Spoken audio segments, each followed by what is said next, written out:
What can be done to improve quality education in private medical colleges and also to have decent regulation on fee?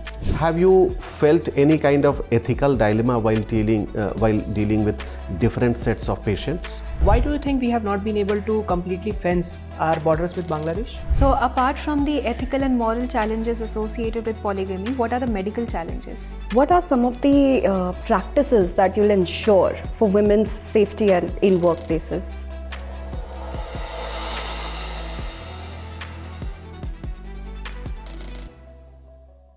May I come in, sir? Come in. Good morning, sir. Good morning, ma'am. Good morning. Have your seat, Wasim. Thank you, sir. So, introduce yourself. Sir, I am Wasim Ur Rahman. I was born and brought up in Muzaffarpur, Bihar. I did my initial schooling from my hometown and the later part of my schooling from Aligarh Muslim University. Then, sir, I did MBBS from Vardhaman Mahavir Medical College and Safdarjung Hospital, New Delhi. And in CSE 2024, sir, I have secured rank 281. And currently, sir, I am waiting for my service allocation and I am expected to get Indian Revenue Service income tax, sir. Very good. So now you want to become an IAS officer or IPS officer? So my priority is administrative services and followed by police service, sir. Okay. IAS first, IPS second, Yes, sir. Foreign service third. Yes, sir. Okay. And you're a trained doctor. You have also practiced in many hospitals, I think, Yes, sir. from 2021 to 2023, 25 rather. Yes, sir. Okay. You have served in many hospitals, Safdarjung Hospital, Mayur Vihar, Phase 1, Aurobindo Marg, etc.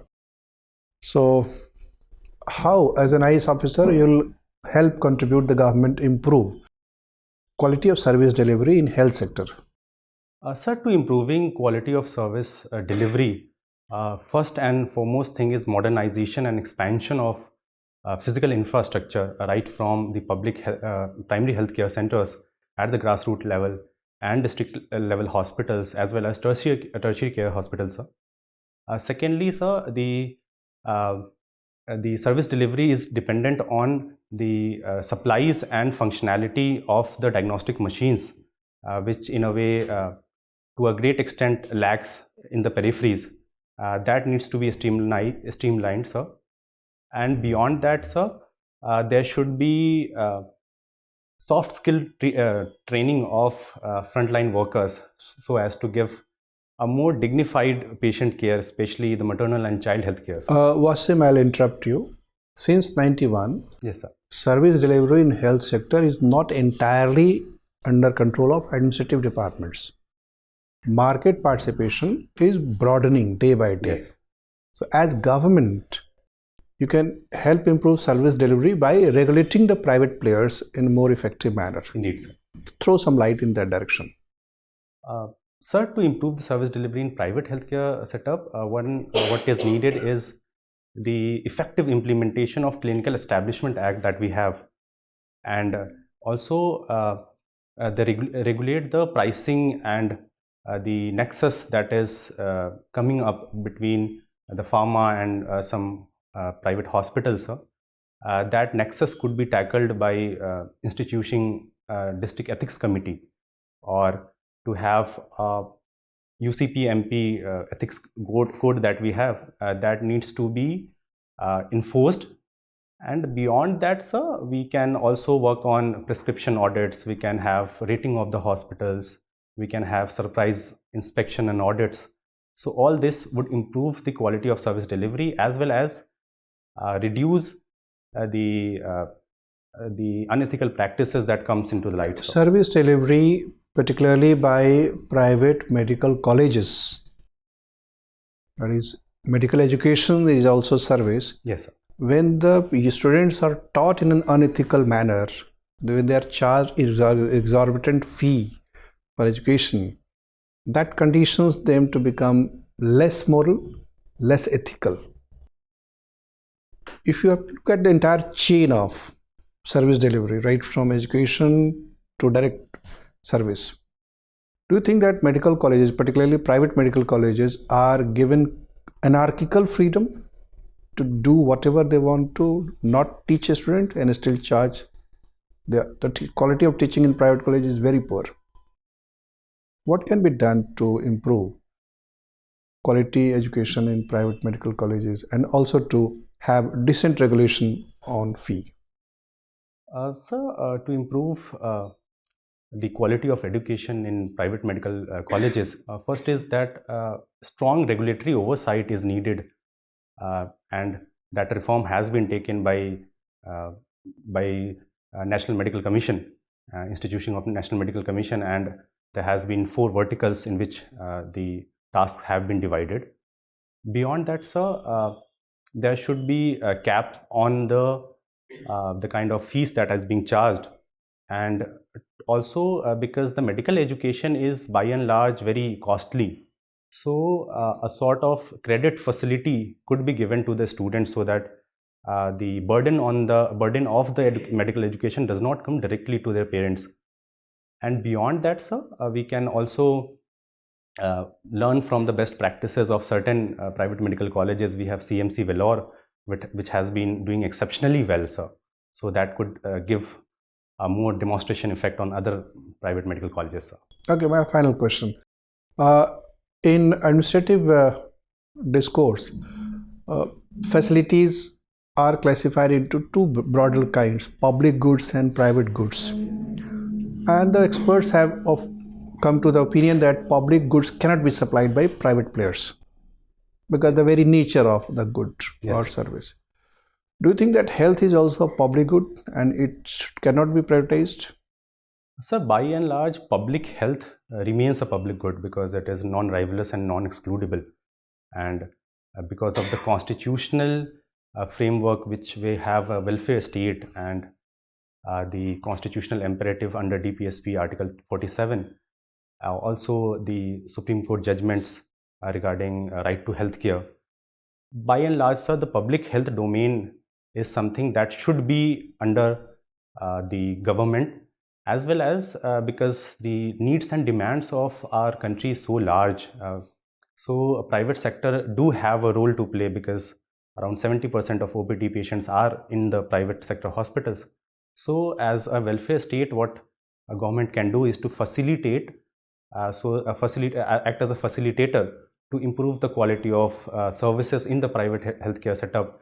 And Ayushman Bharat scheme has been one of the major reforms which allowed for improving the quality of service delivery. Thank you, Wasim. Wasim, while going through your DAF form, one particular word that caught my attention is mention of a word called 0 mile, right? That is your address. What it means exactly, what is the meaning of it? Sir, 0 mile is a landmark where earlier the manual odometers used to operate. So there were certain landmarks which were identified, and from then the odometers were used to calibrated so that one can trace how much distance that they have covered. And effectively the 0 mile concept in India it was brought by British, and Nagpur is said to be the 0 mile of India. Do we have any 0 mile in Delhi also? So I'm not aware, sir. I'll look. Yeah. You are from Muzaffarpur, right? Yes, sir. And a doctor also. Yes. So Muzaffarpur was one particular district which was also known to have lots of cases of acute encephalitis syndrome, right? Yes, sir. What is the reason behind it? There were some particular local reasons also. Yes, sir. So there have been multiple studies by ICMR and CDC, but they have failed to zero down the effect, zero down the cause of the exact cause of the AES. But some hypotheses have been propounded. One, that lychee contains hypoglycine A amino acid, which leads to hypoglycemia and hypoglycemic encephalopathy. There is also other hypothesis that unripe lychee contains MCPG toxin, which is also found in Jamaican illness. Is it anything to do with a condition of malnutrition prevalent in those areas? Indeed, sir. These were the hypotheses that have been put forward, and broadly the reasons is that because of the prevalent malnutrition, there is that I have personally seen that people from underprivileged background and their children, they forage for fallen lychees in the orchards, and most of them are unripe. And also they Fine. You have also worked as a doctor in at Safdarjung Hospital Yes, in sir. TB and respiratory Yes. disease program, right? Have you felt any kind of ethical dilemma while dealing with different sets of patients in the case of TB? Sir, in tuberculosis, there is an extraordinary and inordinate proportion of people from lower socio-economic strata which are affected by TB. And even when we were conducting TB vaccine trial, most of the patients were from lower socio-economic strata. There is this is an ethical dilemma that in clinical trials, people are more or less from lower socio-economic strata, more or less, and because of the utilitarian ethics, that burdens actually shifts to people from marginalized backgrounds. Right. You are supposed to join the tax administration system of India. Yes, sir. In recent few years, we have been collecting very good GST revenue, right? Yes, sir. So what was the need for suddenly, passing on lots of benefits of this GST, cutting rates? Why not the party was to be, continued forever? Sir, there has been a lot of demand from the industry and from the economist that there has been dampening of consumer demands. Reform was required in the slabs of GST because of the multiple slabs that we have. It complicates the entire taxation structure and compliance mechanism. So the reform in taxation slabs and moving of many consumer goods to lower income tax slabs, it has allowed for better consumer expenditure, and that is being reflected in our Q2 GDP Right. growth, sir. My last question. You are also interested in geriatric mental health care, right? Yes, sir. Can you tell us one single policy gap of Government of India which is making this particular space a kind of ignored space? Sir, for geriatric group people, we are more, our policies are more aligned towards addressing the non-communicable disease of geriatric people and the multiple comorbidities that they face.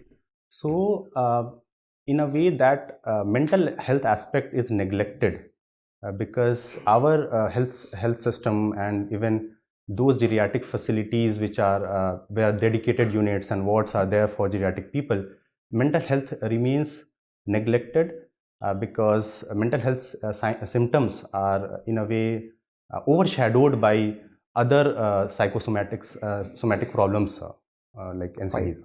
Fine. Thank you, Wasim. Thank you, sir. Wasim, Yes, sir. who was Mujibur Rahman? Sir, Sheikh Mujibur Rahman was the founder of Awami League in East Pakistan, and he was the one who was considered the father of Bangladesh and became the first prime minister of Bangladesh, sir. Okay. But later was assassinated. So, do we also have someone titled as the father of United States? Maybe father of China, father of Russia? Do we have fathers of these countries? Or this is a particular trend that we observe countries, particularly in the Indian subcontinent? India has a father, Bangladesh has a father. Sir, I think broadly a lot of countries consider some influential personality who were the key factor behind the political realignment. We have George Washington, who's considered father of USA to some quarters. We have Lenin in Russia. We have Mao Zedong in China. This concept of father of nation allows for a psychological impact on the larger population, where people look up to that father and their struggle and their beliefs. This in a way inspires a lot of generations. And also as a symbol of remembrance of their contribution for the Yes. nation building process, right? Talking about Sheikh Mujibur Rahman, for the benefit of the people of the then East Pakistan, he proposed a 6-point program or a 6-point movement. Do you know about this movement? What was the 6-point movement? Sir, exactly 6-point movement I'm not aware, sir. Okay. But He obviously had a very strong presence in the minds of the then people of East Pakistan, and with the help of India, the Bangladesh was created. So since the creation of Bangladesh till a few years back, the relations between India and Bangladesh were more or less by and large good. But in the past few years, we are witnessing a trend. The relation between these two countries is turning sour. So what could be the possible reasons? so there are multiple reasons. One, that there has been a change of regime. Sheikh Hasina has been ousted because she was the one who was sympathetic to Indian administration and Indian demands. Second, sir, there has been a rise in influence of Jamaat-e-Islami Bangladesh, and people are in a way wanting a more closer relationship with Pakistan instead of India, sir. And beyond that, sir, there has been a lot of opposition in Bangladesh against increasing Indian influence, especially related to trade and the migrant crisis. So essentially, to conclude this statement of yours, can we say that India's diplomatic outreach to Bangladesh was more directed to a particular individual or a particular family instead of considering Bangladesh as a state in itself? Do you think that was the case? So not exactly. We were more focused towards the current regime, and because it was sympathetic to our demands and our aspirations, we did strengthen our ties with them. But Indian diplomacy has reached out to all other stakeholders in Bangladesh.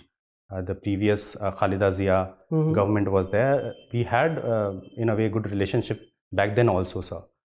Even after this regime change, India has been in contact with different stakeholders and trying to forge a relationship and trying to secure its interest, given the fact that Pakistan is making inroads in Bangladesh. Okay. Wasim, my last question to you. If we talk about the state of West Bengal, it shares a long border with Bangladesh.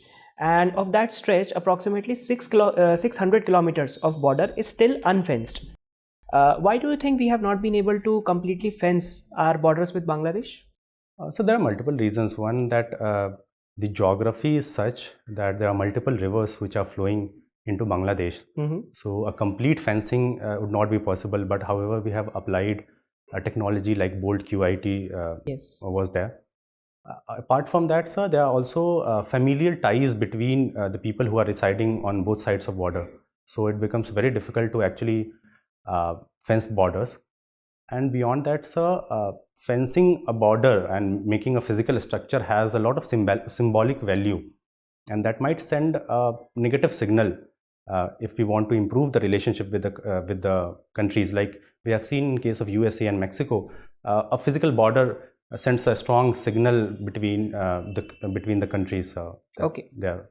Thank you. Thank you, sir. Hi Wasim. Hi, ma'am. So, are you aware of the rarest blood group in the world? It was recently in news.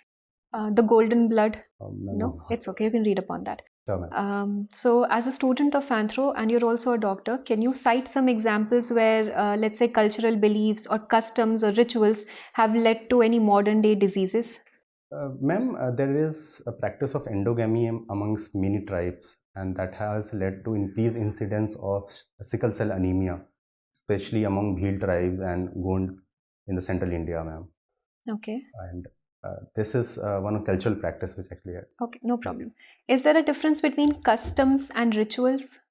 Ma'am, customs is law, which is an unwritten law followed by any community. Okay. Ritual is the practice of any myths or any in festivals or in birth, in death, in pregnancy. They are rituals which are conducted. So okay. Broadly there. So are you aware there was a state that very recently passed the anti-polygamy bill? Yes, ma'am. Which state was that? Ma'am, Assam. Assam, correct. So apart from the ethical and moral challenges associated with polygamy, what are the medical challenges? Ma'am, polygyny, where Polygamy. Polygamy. Both polygamy includes polygyny and polyandry. So in polyandry, what happens is there is issues related to the fatherhood to determine the fatherhood of the born child, which is a case where we see in Nair community in Kerala. And in polygyny, where there are multiple wives, there could be issues related to, let's say, passing on of any genetic disease or disorders to multiple women. Okay. What is enculturation? Ma'am, enculturation is learning one's own customs and tradition in one's own community. In brief, ma'am, it is taking birth in a community and learning its culture within that culture, ma'am. And acculturation? Ma'am, acculturation is the contact between the two cultures where one is dominant, other is okay. When is the International Migrants Day? Sorry, ma'am, I'm not aware. It's on 18th of December. Okay. And what are the push and pull factors associated with migration? Ma'am, within India? In general, or you can attempt as per your wish. Ma'am, if we consider trans-border, then the pull factor is that the quality of life is better in the foreign countries, and secondly, the taxation laws are more favorable for people from high net worth individual background. And push factor is that in India we are not able to provide good quality of life, especially the kind of air pollution that we have in cities, the water pollution, the traffic congestion. Okay. And you also talked about the GDP growth rate for Q2, which Yes, is high. But the IMF gave us a calculation, GDP calculation ranking, a C ranking in that. Yes, so how would you justify that? So is the GDP calculation, the methods that we are following, are they up to date? Ma'am, IMF did not disqualify our this 8.2% GDP growth rate, but it highlighted that a lot of procedural issues in calculation, like the base year we have not revised, then the kind of data that we collect, a large sector of informal economy that we have. Because of that, we are not capturing the actual data. So which year is being proposed for revision for the base year? Ma'am, recently, yesterday, I read that it has been revised to 2022-23 from February 2026. Okay. And are you aware of the drug terror nexus? What does that mean? Ma'am, narco-terrorism is the term which is used, and it is the funding of terrorism by money from money from the drugs and its supply, ma'am. Because our Prime Minister also launched an initiative for countering drug terror nexus in G20, particularly fentanyl. Yes, so what is the global security threat that is associated with fentanyl? Ma'am, fentanyl is an opioid drug which is very difficult to actually detect during its spread and trans-border spread, and that is the case with Mexico and USA, that a lot of fentanyl has been exported by China and routed through Mexico into USA. So it is in a way it is heroin drug which is very swiftly supplied into the market, and it is very difficult for the enforcement agencies to actually tackle them. And also more potent. Yes, ma'am. Thank you. Thank you, ma'am. Hi. So, you were selected as a labor enforcement officer. Yes, ma'am. What are some of the practices that you'll ensure for women's safety and in workplaces? Ma'am, to increase women's safety, first would be that there should be internal complaints committee in each establishment. Then there should be safety measures where the CCTVs should be installed right from the gate of the establishment till every necessary sections. Third, ma'am, I would ensure that there should be sensitization among the workers regarding the safety issues that are being faced by women. Also, ma'am, I would ensure that there are facilities for sanitation and separate quarters made for women to handle their children. So these would be the major issue. Major. Alright. What is silver economy? Ma'am, silver economy is the economic production potential that we can gain from providing the resources and products for old age people. So that constitutes silver economy. All right. Do you think providing mental health support to old age people is also going to contribute positively towards the silver economy? In what way? Yes, ma'am. Silver economy and the kind of services that is provided in mental health care support, the service sector would see resurgence, and because our demography is shifting towards more older age people, this service sector would actually be expanding, especially that we have seen in case of Kerala. So this would allow for better service delivery. The participation of private sector healthcare would be there, and also a lot of jobs could be created in that, ma'am. All right. You have said that you like playing tennis. Yes, ma'am. What is the height of the net in a tennis court? Ma'am, in center it is 3 feet, but at the poles it is 3 feet 6 inches. Why the difference? Ma'am, because it is not, it is difficult to actually maintain the uniform distance. So there's all right, the rallies can continue with ease. Yes, also ma'am. that. All right. Who holds the record for most number of Grand Slams? Men and women? Ma'am, in men is Novak Djokovic. In female, Serena Williams has 23. Yeah, she holds the record. At least in the open era, she does. Yes, ma'am. How many Grand Slams are there? Ma'am, there are 4 Grand Slam tournaments.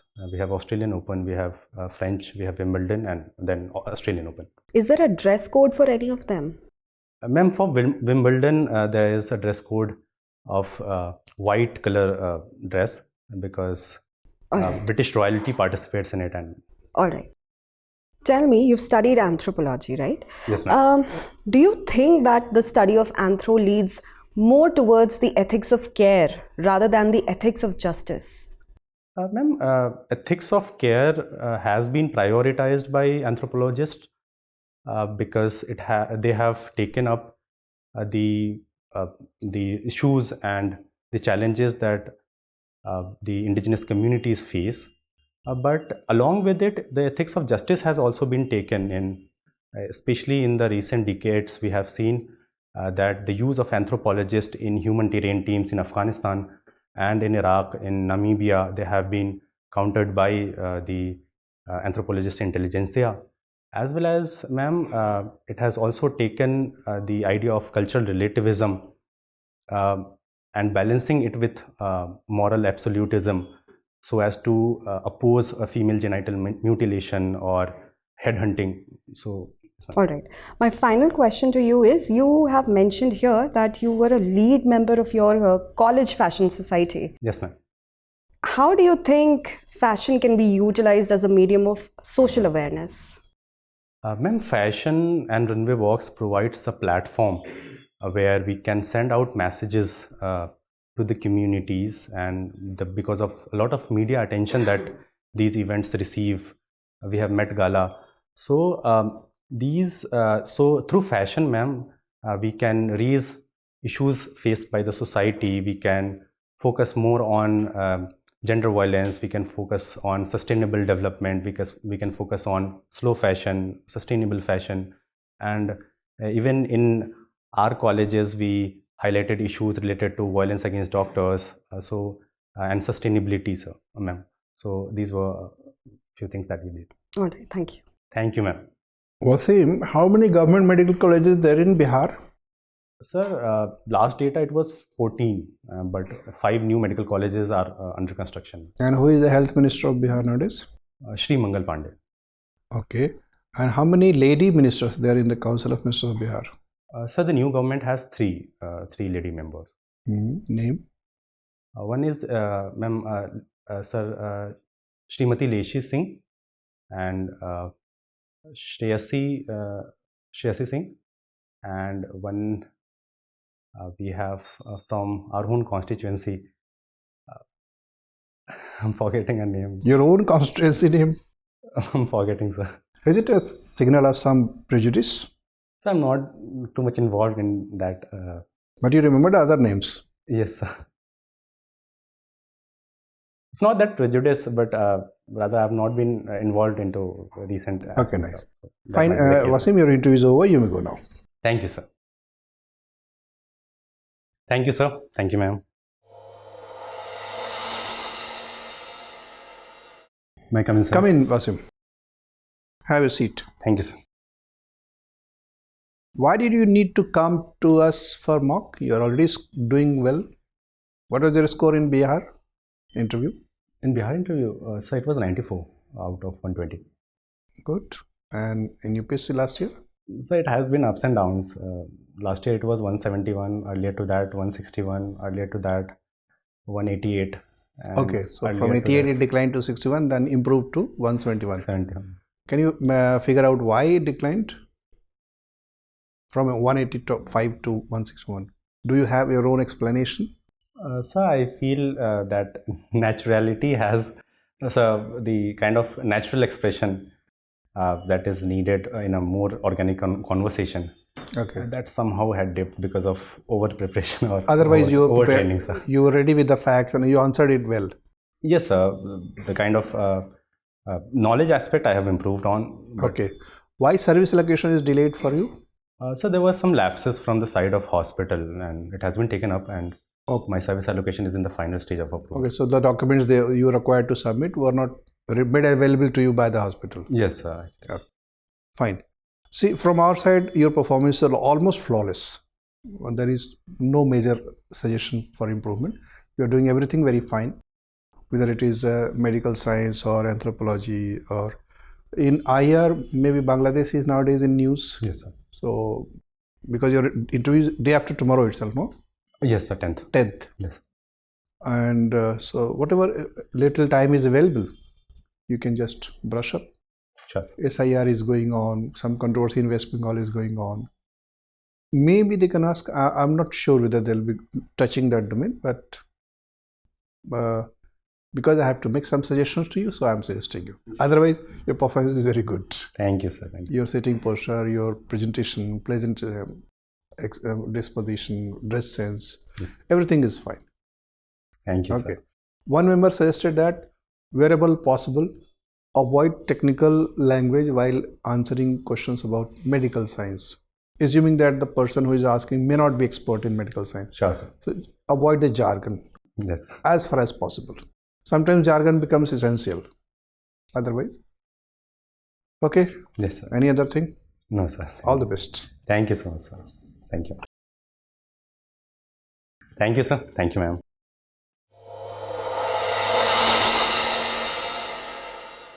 For more informative content, like, share and subscribe, and do not forget to press the bell icon to get the notifications.